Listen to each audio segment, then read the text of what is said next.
us warmed up. Welcome to the Namaqua Unitarian Universalist Congregation.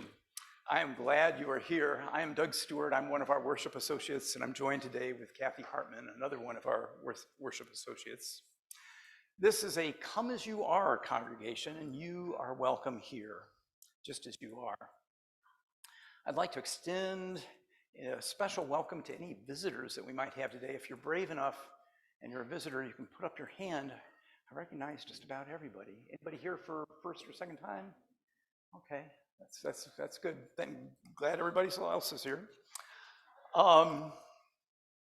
Yeah, here at Namaqua UU, we foster a beloved community that celebrates diversity, strives for peace and justice, and acts mindfully for the good of the planet, and inspires spiritual growth through a free and loving search for truth and meaning.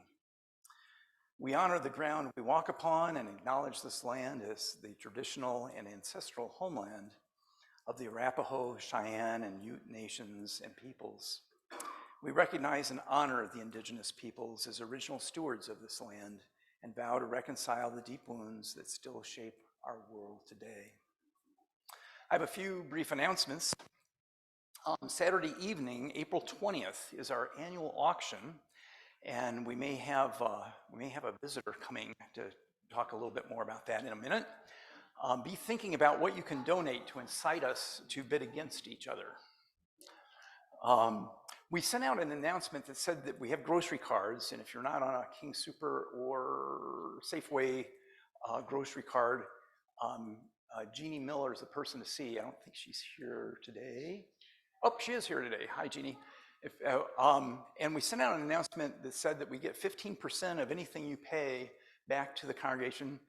I wish it were so. It's 3 to 4% though, so get those grocery cards. It adds up over time. We've got that's a good thing. So see Jeannie if you don't have a grocery card.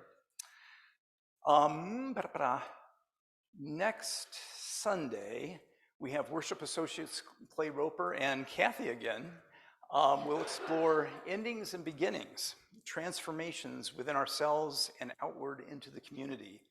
What do we have to let go of to provoke true change? How much are we willing to risk? So come again. If you don't like today, come back next Sunday. Please take note of other events that we send out in the web email, and I'd like to thank everyone in the service, especially my wife, who's here, for putting up with me trying to prepare my part of the service. And I think we've got a visitor maybe from the auction.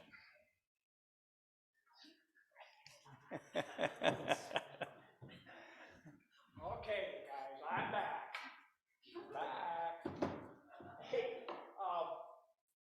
I want to be a little bit serious here today and let you know that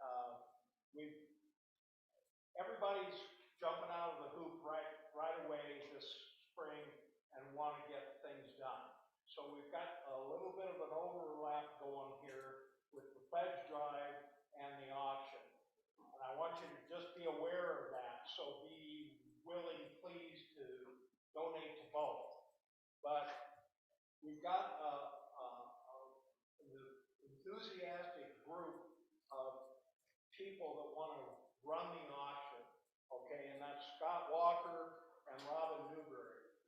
These folks are new to the congregation, and they don't know a whole lot of people, and they don't know yet fully how to go to other people and know that they're capable of doing tasks. Okay, so what I need you to do, please, number one, is go to them. Go to Robin, go to Scott. I'm going to post their phone numbers in here, but you need to, number one, come up with something unique that you want to auction off. Okay, number two is you need to have the willingness to jump in and do a whole bunch of little different things other than clean up and take down, okay? Just everybody's got to go in and ask Scott what needs to be done and take that little task and go do it, then report back. Okay, that's the way we're going to make something successful and a lot of fun. Okay, so that's number one. Number two, we need to also have you think about how you want to have things auctioned. Okay, if you give us dinner for 6, okay, as an auction item, tell us what kind of dinner you want, how many people you want to attend, okay? Do you want to price it at $20 a head, or do you want to price it at,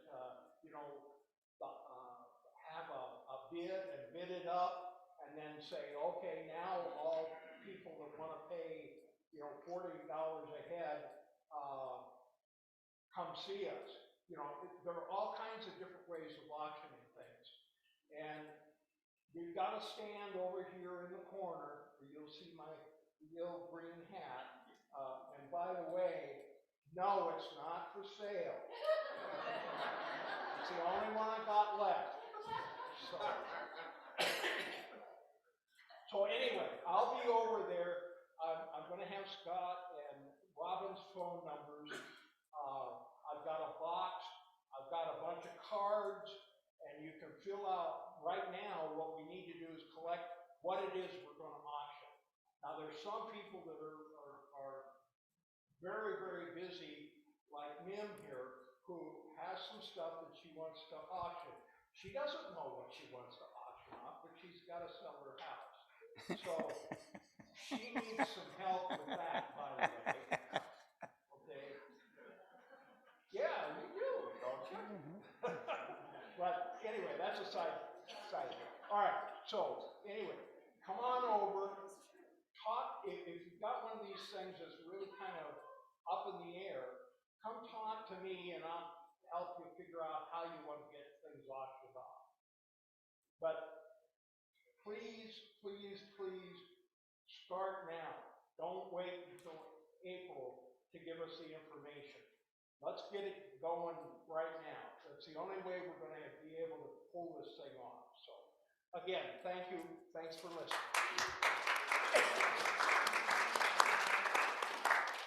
Thank you, Pete. Thanks very much. The auction, if you've never been before, it's a lot of fun. As Pete mentioned, today is the kickoff to our annual budget drive when we pledge donations for the next church year to fund the workings and congregation, and much thanks to Dick Barton for leading this. We'll hear from him later. Today, I'd like to explore why I think we're worth investing in. What's unique about NUUC and about Unitarian Universalism here in Loveland, Colorado? What makes NUUC more than just a social club? Now, it's true, we're social. We do like one another here. We have a social hour after the service with tea, coffee, and conversation.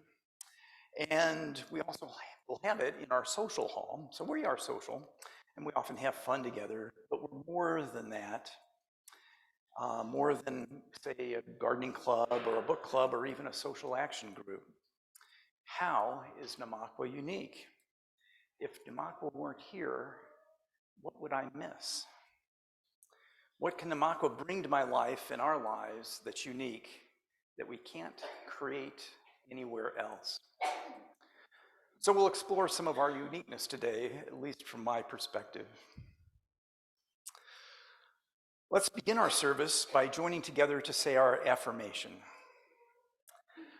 Love is the spirit of this church, and service its call. This is our great covenant, to dwell together in peace, to seek the truth in love, and to help one another. Let us take a minute or two and share the spirit of love by greeting those around you.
Joy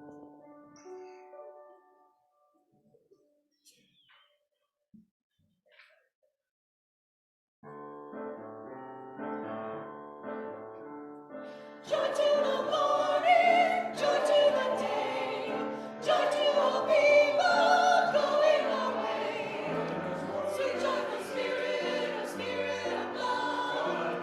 Sweet joyful spirit, a spirit of love.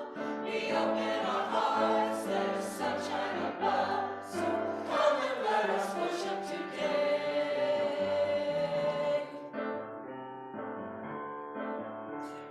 Joy to the morning, joy to the day, joy to all people going our way. Sweet joyful spirit, a spirit of love. Sweet joyful spirit, a spirit of love. We open our hearts, there's sunshine above. So come and let us worship today.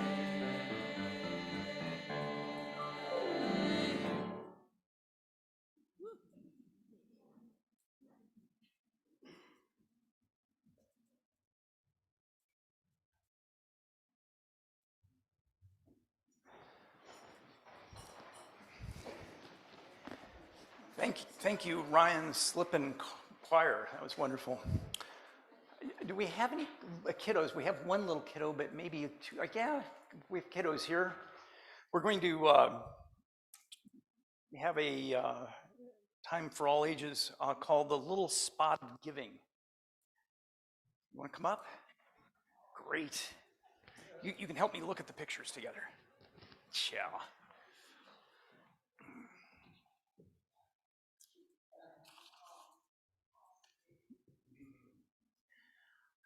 Hi, I'm a little spot of giving. I'm here to show you how to give the most amazing gifts. We love gifts.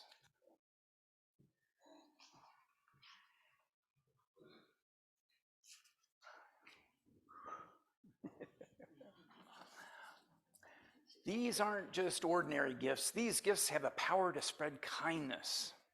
Here are some of my favorite kindness gifts. Giving a gift of helping. If your neighbor has a hard time doing something, offer to do it for them. So there's somebody raking for a neighbor. Giving a gift of teaching. Help someone else learn something new, maybe a classmate. Giving a gift of friendship. Say hi to someone you have not played with before.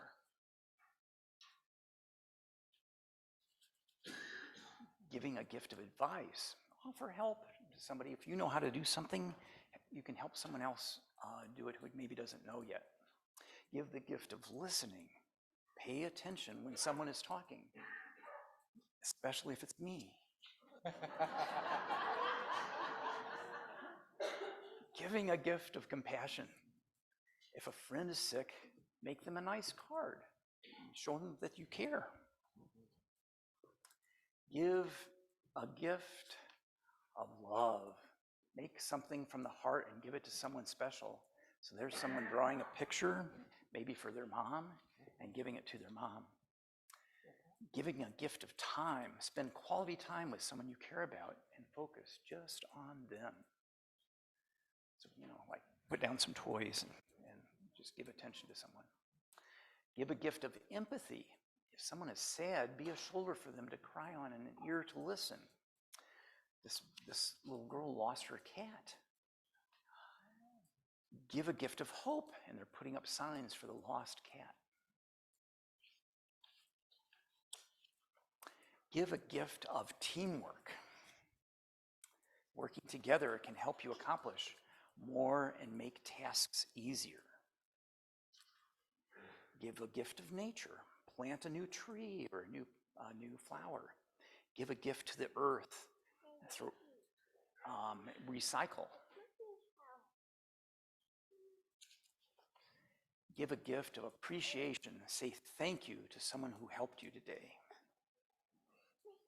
And the picture has the recycle truck and the gentleman running the truck, and the child giving a bottle of water, which I don't know, that's maybe a little, I'm not sure that's good recycling. Not to be too picky. High ideals, high ideals. Give a gift of volunteering. Find a charity or food drive to help others in need. Give a gift of generosity, which is a lot what we're talking about today. Be thankful for what you have and look for ways to go above and beyond to share. Give a gift of sharing. If you have more than you need, offer to give some of it away to brighten somebody else's day. And they're dividing their popsicle with someone. Give a gift of joy. If you have outgrown your toys, give them to children that maybe don't have as many.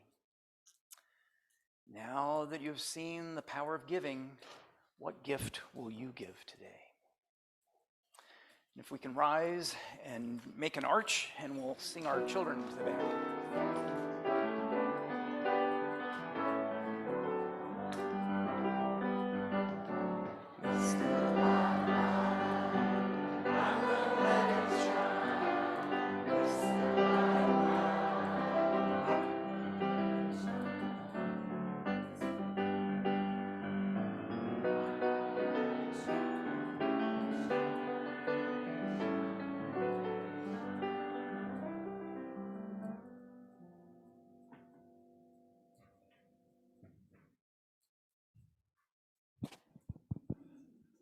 Good morning, everybody.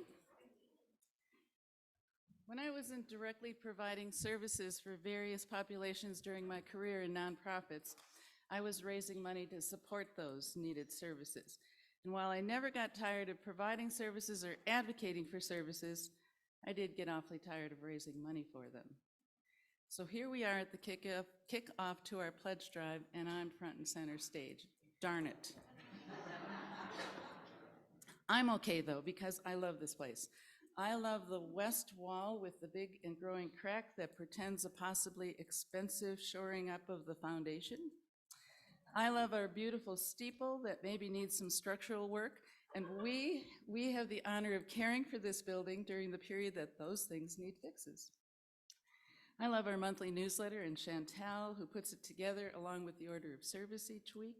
I love the incredible music that emanates from these hands on our less than perfect piano. I love the smiles on the little ones we sing out to religious education provided by our multi-talented Janin. I like that when the women's group or the little kids get together, Christine picks up after us. I love our new t-shirts that are going to help us get the word out about this quirky community and the seed money that came from our budget. Most of all, I love our new minister for whatever time we can keep her. I never thought that Laurel could be replaced, and we've been blessed with someone new and different and wonderful.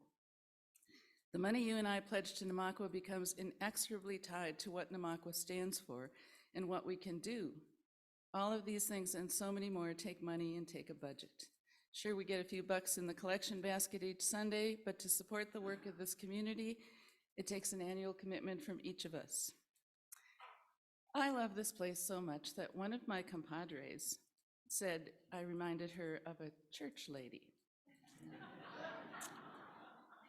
Now, I didn't grow up with the concept of a church lady, so the only example I have is Dana Carvey on Saturday Night Live. Who could ever forget her spanking Satan out of Rob Lowe's cute little tush? She had a whole show trying to drive Satan out wherever she found him. That's not me. But my point is that the church lady had sponsors. Church Lady Canned Ham sponsored that show. We don't have any canned ham company paying our utility bill. No barbecue bean company picks up the salary of our administrative assistant. Charmin's not stockpiling our toilet paper, and International Paper's not filling our printer. So it really all comes from us. Let's light our chalice with some slightly more inspiring words. When Giving is All We Have by Alberto Rios. We give because somebody gave to us. We give because nobody gave to us. We give because giving has changed us. We give because giving could change us. We've been better for it. We've been wounded by it. Giving has many faces. It is loud and quiet. big though small, diamond in the wood nails. Its story is old, the plot worn, and the pages too, but we read this book anyway over and again. Giving is first in every time, hand to hand, mine to yours, yours to mine. You gave me blue, I gave you yellow. Together we are simple green. You gave me what you did not have, and I gave you what I had to give. Together we made something greater from the difference.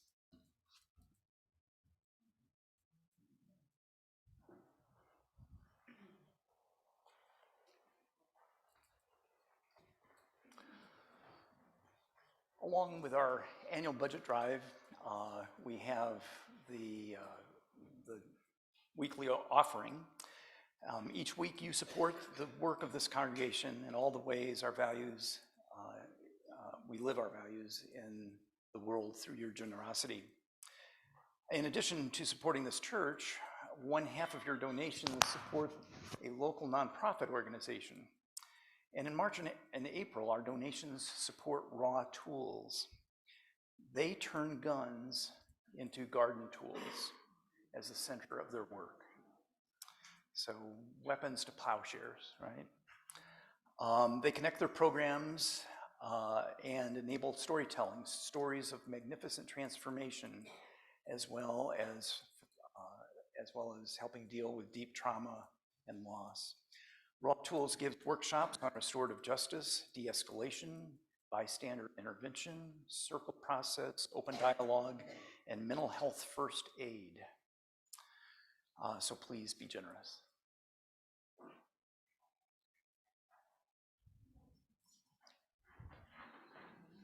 So individual voices are extremely important in our faith and our community. But when we start to add voices and come together in harmony, it's that much more powerful. Dick's going to talk to us in a little bit about Together We Climb, but we thought as a choir we would illustrate this point by layering in the voices. You usually hear 4 parts in choral music, but we're going to layer in each part. So you'll hear the same piece 4 times, first soprano, then alto, then tenor, then bass. And then you get to join. So we'll just climb together as we layer in these voices. Thula, Klizeo, nala pase kaya. There's a pronunciation, it's right up there. Be still my heart, even here I am at home. So just listen, and as it kind of fills the sanctuary, think about how much richer it becomes each time we add a vocal part. Thula, Klizeo. Brian, you can throw back in the stomper because we got the post downstairs. Oh, good, okay. I didn't realize we were on dangerous ground.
Pasakaya,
Dick, would you come forward and talk to us about our annual pledge drive?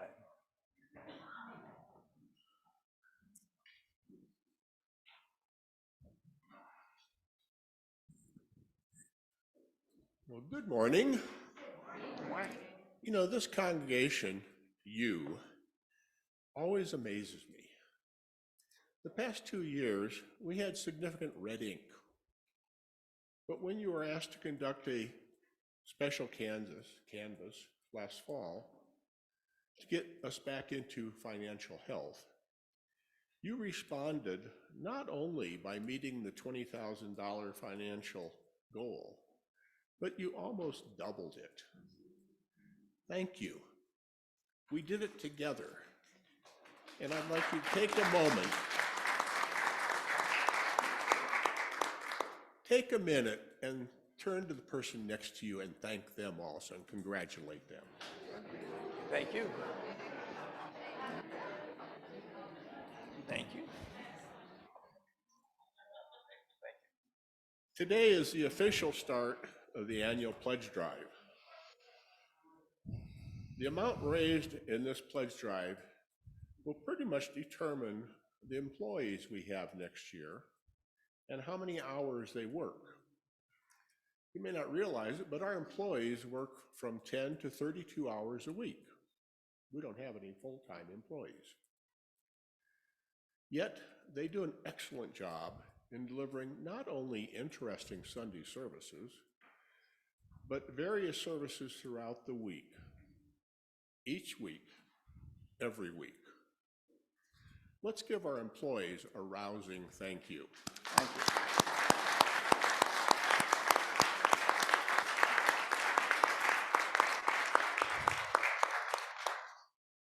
In March, that's this month, just in case you hadn't gotten the transition yet, we will have some visioning groups. And the plan is right now to have a first one here after next Sunday services, say at 11:30. Details on that haven't been worked out, and we'll get back to you in more detail. But we're planning to get people together and have very hard discussions about what is our vision for NUUC in 5 years. We don't go from year to year. We need to go long-term and plan a strategy. And we've done that, and we need to reconnect with that. The focus really is what is your vision of NUUC in 5 years, and then what does it take to achieve that? The theme for this year's pledge drive is, together we climb. There are a lot of similarities between climbing a mountain and a pledge drive. Climbing a mountain is done one step at a time. A pledge drive is done one pledge at a time.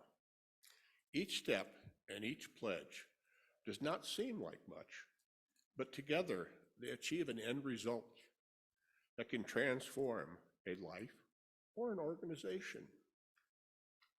Today, we will get exercising by climbing Long's Peak. You've seen this mountain, I'm sure. Most of us see it almost every day, except when it's clouded over. But we take it for granted. Few have summited it. Has anyone out there climbed Long's Peak? If so, raise your hand. That is great. That's a lot more than I was expecting. That's good. The trail basically circumnavigates the mountain. As you can see, it starts out going west, and you soon run into the diamond, and you realize you're not going to go up that. And so you go around the mountain. And we're going to do circumnavigation today. You start with the trailhead sign.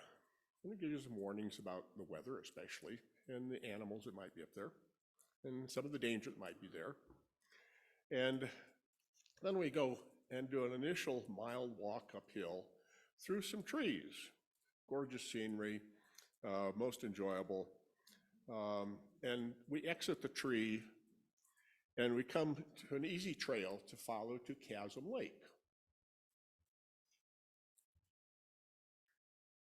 The trip gets harder as we scramble across rock debris and boulders to the keyhole.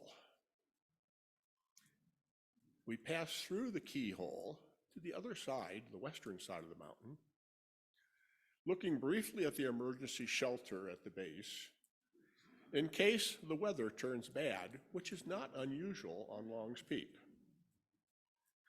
Exiting the keyhole, we walk on the back side of the mountain, on ledges, a path marked into a steep hill. The climb is getting more dangerous, and we still have a lot of elevation to gain. The trough provides the way up and gain elevation. At the end of the trough, we follow the narrows, which surround the mountain at the base of a huge cliff of solid rock. You know you're not going to go up that, so you keep walking. Finally, we arrive at the route to the top, home stretch. Home stretch is a steep climb on very smooth rock. You don't want to do it when it's raining or snowing or icing over.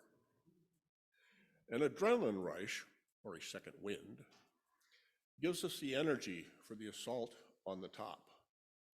We find the geological marker to confirm that we've reached the top. We wander around, enjoying the view and feeling very satisfied with our accomplishment.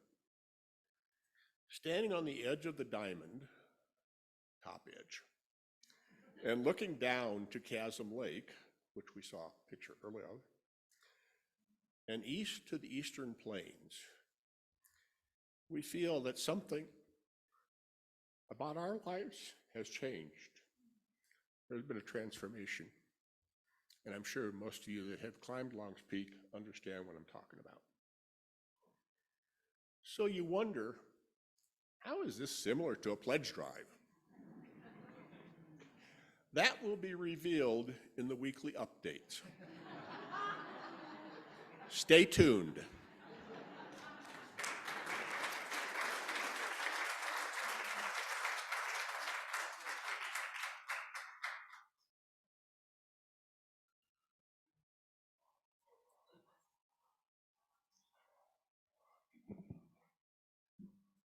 Doesn't that just make you want to pull your wallet out right now and take care of the whole thing? Who wants to climb that thing, for God's sakes? But anyway, every week we come together not only to enjoy the service and to come together in camaraderie, but also to share things that are going on in our lives. So we have a few moments this morning for you to, if you'd like to come up and talk about a joy or a sorrow in your life that you'd like to share with others, and we can then be with you in that. Please feel free to come forward.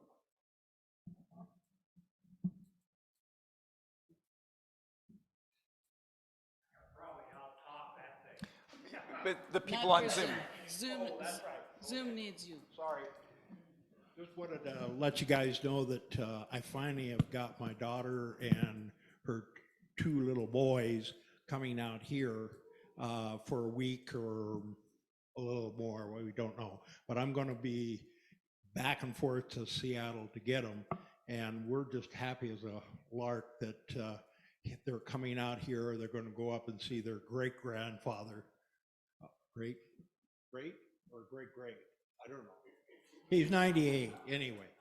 So anyway, we're really happy, and that's the reason I'm a little giddy. Pete and Jen, we hold you in our heart and hope you have a wonderful week with your grandchildren. Hi. I wasn't expecting to come up here, but I was just thinking I have a joy sorrow, a sorrow joy. You wouldn't know it, but I have a complicated relationship with music. But I put out a song, I released a song this week and one in January. And well, I've been releasing music that I recorded last year. So pray for me, because it's actually very hard for me to deal with public reception of my art. But also, yeah, I'm putting out music, and that I want to be happy about.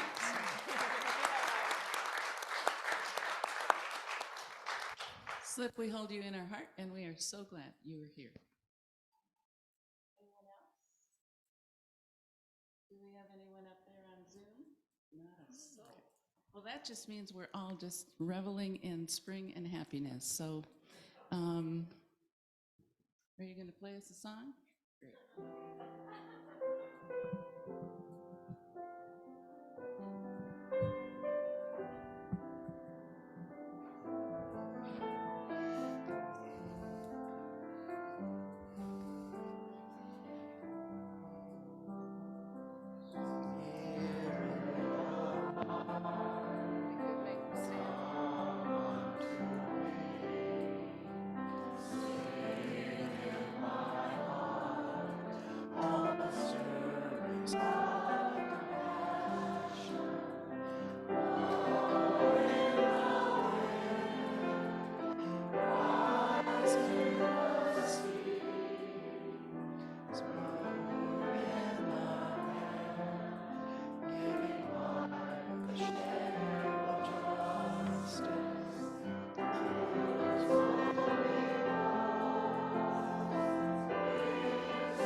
Thank you, Ryan.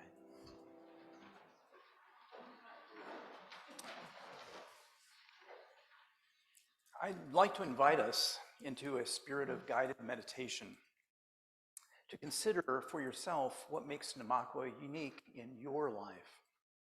Perhaps at the end you can call out ideas to me and I'll repeat them. I invite you to sit comfortably. If you like, you can close your eyes. Relax. You are safe here. Nothing else needs to be done right now. I invite you to take a deep breath in and let it out. Notice where your feet come in contact with the floor. Take another deep breath in and let it out. Notice where your thighs and seat and back come into contact with the pew or chair. You are grounded. Relax. Nothing else needs to be done right now. Another deep breath in and let it out.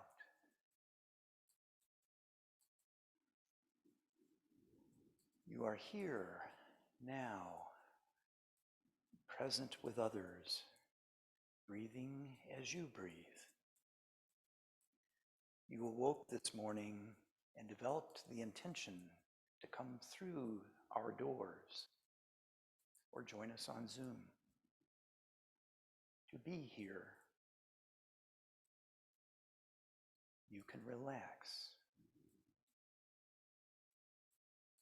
Take a deep breath.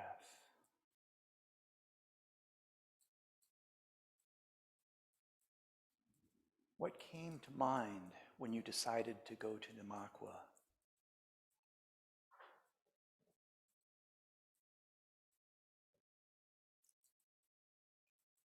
What do you look forward to when you come here?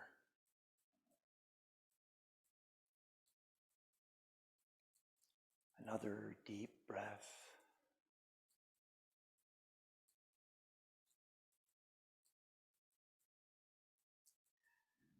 Notice what you look forward to, what you often find here, what you often take away. Relax. Breathe. Nothing else needs to be done right now.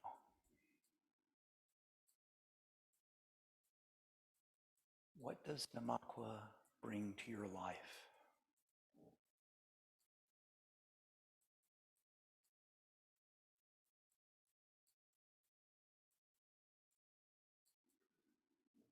Bring your awareness back to your breathing. Take another deep breath in and let it out. And when you are ready, come back to the room with all of us together.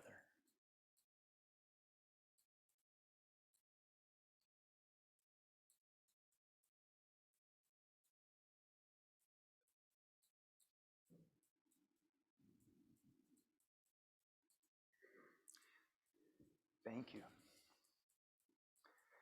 Did anything come to you that Namakwa brings to your life? Call a few things out and I'll repeat them. Belonging. Music. Community. Caring for one another. Helping. What was it? Friends. Kids. Learning. Meaningful messages. Good. Thank you. Thank you. Ryan.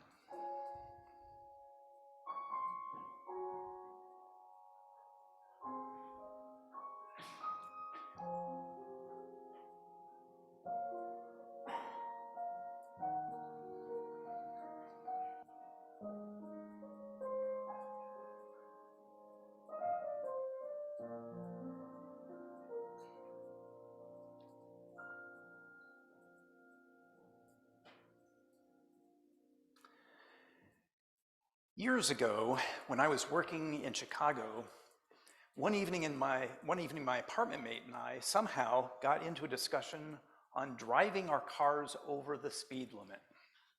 Speeding. We both routinely did this. Jay in his sporty Toyota Celica, and me in my reliable Toyota Camry. Now, I consider us both safe drivers. We just often sped a bit. Jay mentioned he considered speeding wrong. That made me curious, and I asked him, wrong? You mean speeding is wrong because it's against the law, but you don't think it's really morally wrong, do you? Yes, he answered. I think speeding is morally wrong. I assume someone had a good reason to set it at that limit, and I think speeding is morally wrong. I was taken aback. I considered Jay a good person, a really good person, and here he was saying he routinely would do something he thought was morally wrong. Now, I didn't think speeding was morally wrong, except in maybe school zones and active work zones and, well, when it wasn't safe. But when I sped, I didn't think I was doing anything morally wrong. So I asked him, if you think it's morally wrong, why do you speed? He responded, because it's fun.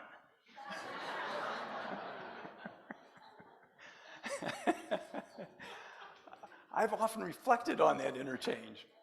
Jay had a highest value that was different from the values that until then I just assumed everybody operated from, at least to some extent or another. I mean, unless I was addicted, I wouldn't continually do something I thought was immoral. If anything, my problem is an overly active, guilty conscience. That clearly wasn't Jay's problem. Oh, goodness. That exchange about speeding opened me to people operating from completely different value assumptions. Today, I'd like us to create a map of how value assumptions vary and show where I put myself and Unitarian Universalism, and I hope a lot of you. It's a piece, I think, of what makes Namakwa unique. Maybe it's a left-brained piece of our uniqueness, but I think it's a piece of our uniqueness that Namakwa brings to our lives, mine anyway. The map I have in mind has something called moral identity on one axis. Kathy, you're going to want to see this. So, if you want to, okay.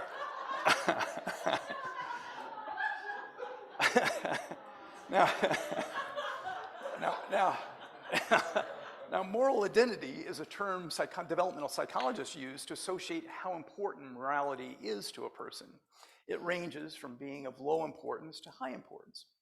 My former apartment mate, Jay, put fun over doing what he considered morally right. This indicated that his moral identity was fairly low. Now, I'm sure morality was a factor for him, but he didn't give it high priority. On the other axis of our map, I'm going to plot something I call belief flexibility. It too ranges from low, for people who have rigid beliefs, to high, for people who are very flexible in their beliefs. Jay's emphasis on the value fun would have very high flexibility. Presumably, there are lots of ways he could have fun. Some of those, like speeding, he would consider immoral. What's an example? Are you okay, ma'am? Are you okay? Okay. Okay. I think we're good. What's an example of low moral identity and low flexibility? I'd like to suggest that individuals and entities like corporations driven by money and power fit here. In business, the tendency is to do whatever makes you money and keep morality out of the decision process. Economist Milton Friedman, a nemesis of mine, advised corporations to focus exclusively on profits. He said, and I quote, "There is one and only one social responsibility of business to use its resources and engage in activities to increase its profits, so long as it stays within the rules of the game." Isn't that incredible? And he influenced a generation of CEOs and boards of directors, and he still has influence on them today. The only hope of control the rest of us would have over business is in creating the rules of the game. That and steering our purchasing power. See a previous talk on economics on that one. Also in this corner of the map are people and organizations who want power at any cost, perhaps even the cost of eroding or overturning our democracy. Let's avoid getting sucked into the maw of those topics and switch to look at high moral identity. What might be in the space of high moral identity and low flexibility, rigidness, the lower right of the map? The candidate I'll offer is fundamentalism. As a fundamentalist, you care deeply about morality, and you have a pretty rigid set of rules about what is right and what is wrong. What about the remaining corner? High moral identity and high flexibility. Moral relativism lives here. Moral relativism is the idea that morality is culturally based, and there really is no ultimate moral right or wrong. Moral relativists argue we become accultured to what our society says is right or wrong, and what is right in one society may be wrong in another. Driving right in the United States, driving left in Great Britain. Okay, so those are the extremes. Where in the world does a Unitarian Universalist, me, fit on this map? I think it's here. We UUs care highly about morality, about doing the right thing for ourselves, for our community, and for the world. Yet, differentiating us from the fundamentalists, we recognize there are few, if any, concrete moral rules. Many of us come from religious backgrounds in which we rebelled against such dogma. Instead, our morality is connected to equity, compassion, caring, and love. And it's difficult to make ironclad rules about any of these. I'd argue it's impossible because these terms have a reference to something that's undefinable in any concrete terms. Now, this space of not having fixed rules is tough. It really is. You have to do real work to figure out what is most loving, compassionate, equitable, caring.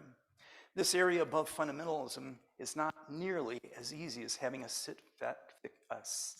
of fixed rules you just look up. And yet, if we Unitarian Universalists have a sacred ground, have a holy ground, it's there. So even though we don't have a fixed rule book, we also don't believe that anything goes, as a moral relativist might. I would like to think if we were raised in the Deep South 200 years ago, or in South Africa within my lifetime, we would be against slavery and we would be against apartheid. I'd like to think if we were in Germany during the rise of Nazi power in the 1930s, we would act to resist the transgressions against Jews, homosexuals, and others, that we would offer sanctuary to Anne Frank. And I would like to think if we were to live here today, in this time, in Loveland, we would help organize Martin Luther King Day, work to become designated as an LGBTQ+ welcoming congregation, and help free on bond over 70 immigrants from the ICE detention center in Aurora. NUUC has done all these. I'd like to think we would be working towards addressing climate change, helping people who are homeless, and resisting systemic racism. And we are actively, through our social justice ministry, and doing more in the outside community besides these. All this in the face of the prevailing cultural norm. We are not moral relativists.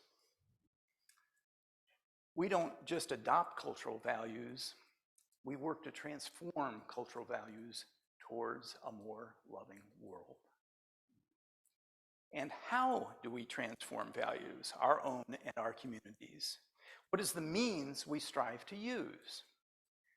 We transform with love and justice. We want fun and power and the economy to move towards comprehending our values, and we make these movements by promoting love and justice.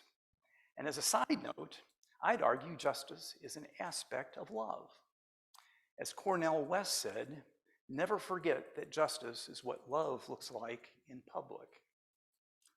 Never forget that justice is what love looks like in public. We refine what justice means with love. We work to transform the world's values, and thus the world. In our Sunday service welcoming, we sometimes say,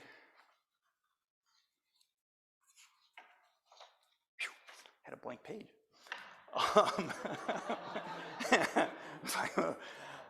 In our Sunday service welcoming, we sometimes say, you are welcome here no matter what you believe.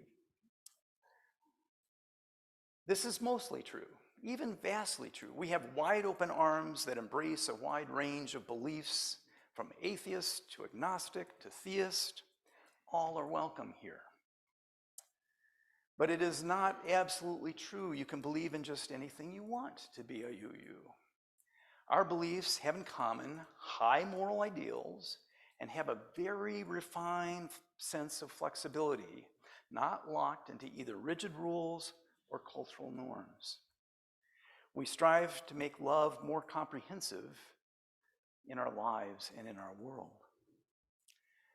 You know, it sounds like I've been talking about this at the societal level, and I am, but I'm also talking very personally about myself.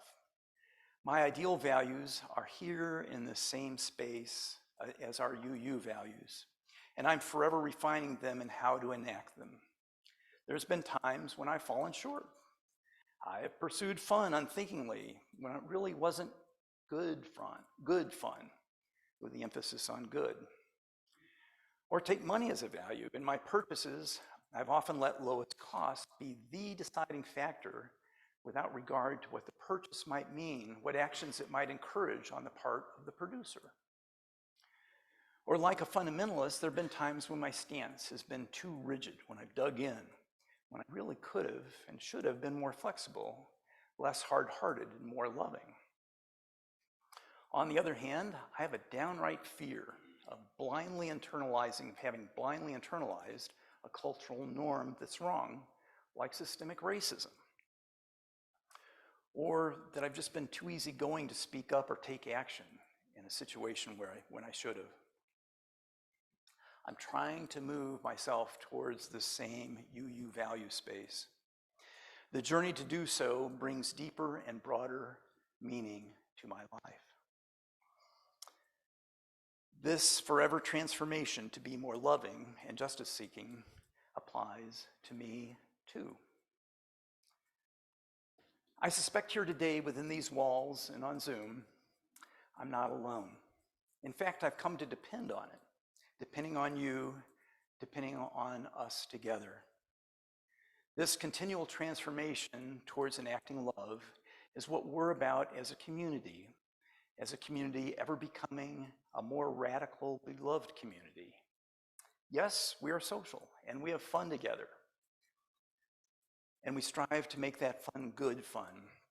We strive to use our money and our power to deepen and expand the meaning in our lives, to bring forward our uniqueness and ever offer it to the very next visitor walking through our open door. And we advocate these values to the larger community beyond these walls to transform society towards these values and do so with love as our means. It's a tall order. It's a tall order. As Dick says, we are climbing a mountain together. This mountain is a place of high moral identity, high moral ideals. Some of us might speed, but few of us would speed very often if we thought it was immoral. This mountain has trails, but it also has unexplored ground, especially in its higher reaches. And some of this ground can be unstable. We have to pick our ways around the rocks and be nimble on the scree. The footing can be especially unsure here in this high space, off the trail of dogma and avoiding the chasm of anything goes. What informs us if rules or culture cannot? What informs us, our sense of moral sense? What informs us if rules or culture cannot? As we find ourselves in this very special place, this space above the tree line, some might even call sacred, where we join the winds of transformation. We help one another find our balance on that shifting scree, and climb we do as if on an upward dance together, creating beloved community. May it be so.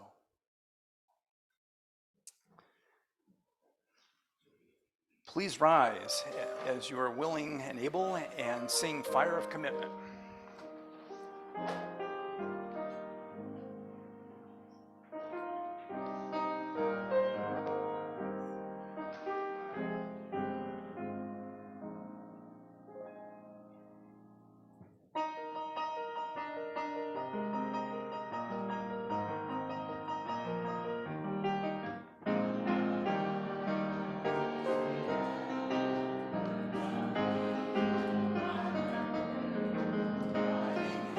Hands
Thank you.